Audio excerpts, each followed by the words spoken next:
We begin tonight with Oregon's Attorney General Dan Rayfield. Attorney General, thanks so much for being with us tonight.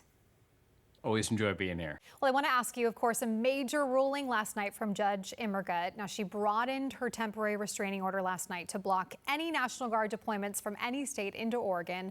The White House said this morning it will appeal to the Ninth Circuit Court. Do you have any indication of timing on this appeal? Yeah, and I think the first thing for folks to realize is we get in front of a judge, a neutral arbiter, to talk about what's really going on in Portland and show that the president hasn't met those justifications for deploying the United States military on the streets of our city. So we've had two rulings by the judge on two temporary restraining orders. And those are, in theory, going to be appealed and have been appealed to the Ninth Circuit. And really what they're seeking to do is pause those orders. And so we're hopeful that we'll hear back within the next 24 to 48 hours. Obviously, when you got something pending like this, it presents a little bit of uncertainty. Okay, 24 to 48 hours. Well, if a stay is granted by the Ninth Circuit and it pauses or narrows this TRO, what is your plan then?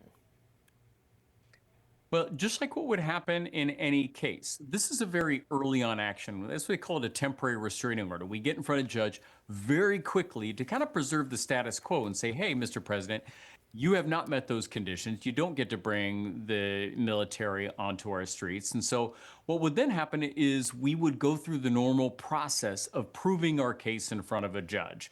And again, this is very early on where you have to prove that you're likely to succeed on the merits. That's effectively what the judge has ruled from the bench. Now, we'll eventually get to a conversation later in October, at the end of October, where we'll go through the merits of the case and a more drawn out hearing where effectively the same information will be presented in front of the judge. We expect to have the same outcome at that time as well. The same outcome that we saw from Judge Immergut? Yes, that's right. Okay, so even if the deployment happened and troops were here for a little while, you do expect maybe they would only be here for a short amount of time? Is that what you mean?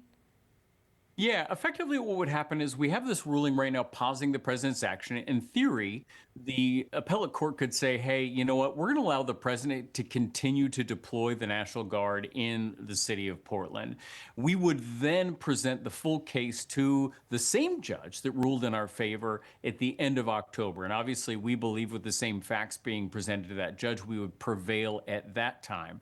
That would then allow the judge to issue another injunction, a permanent ruling, which would then halt the president's actions. Although we're hopeful that none of that ever happens and that the Ninth Circuit does not stay the current decision that is pending. So the Trump administration is pushing hard, we're seeing, on deploying federal troops into cities his administration deems necessary, even when local officials disagree with him. Is your office considering that the Department of Defense could send in active military? And if so, what would happen then? Yeah, and there's obviously rumors that you'll hear, or actually, what credible conversations that have occurred in the Trump administration where they've talked about sending military forces into our state. And at that point, we would analyze what's going on the ground, and we would work and fight incredibly hard to make sure that the president is following the Constitution and the rule of law in this country. There's a reason that we don't accept having the military on our streets. It's un-American.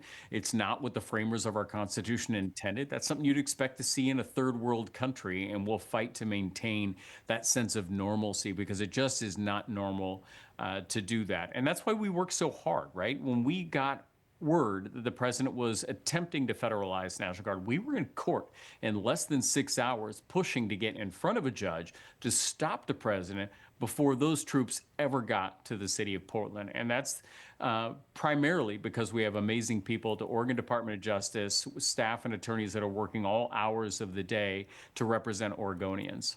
So after Judge Immergut blocked the deployment of troops on Saturday, his administration moved California Guard into the state, also floated moving Texas Guard as well. And now he also mentioned Illinois as well in this deployment. So this isn't just unique to Oregon. But I am wondering, have you been in contact with other attorneys general about this broadening of sending the Guard to other states?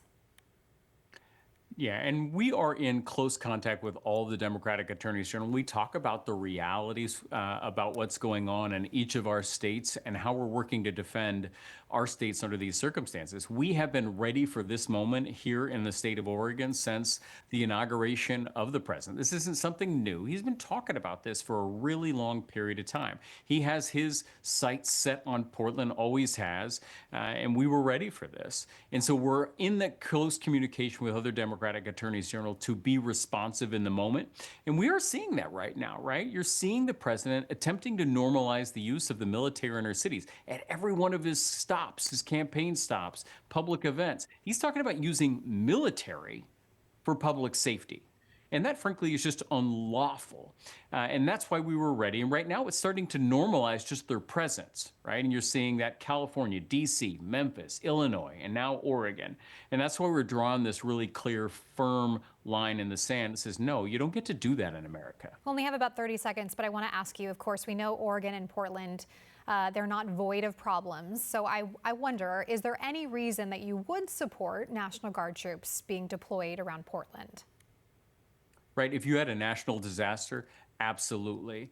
But we live in the United States of America, and the framers of the Constitution did not want to have the military on the streets of our cities, except in extreme conditions. And that's why they gave that power to Congress. Congress told the president only under limited circumstances can use it. An invasion, we don't have that. A rebellion, we don't have that. Or when you can't execute the laws of the United States. And again, none of those conditions are here.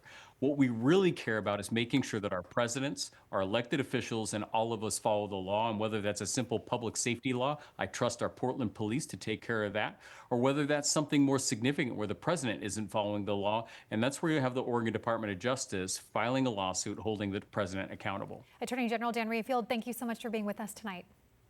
Thank you.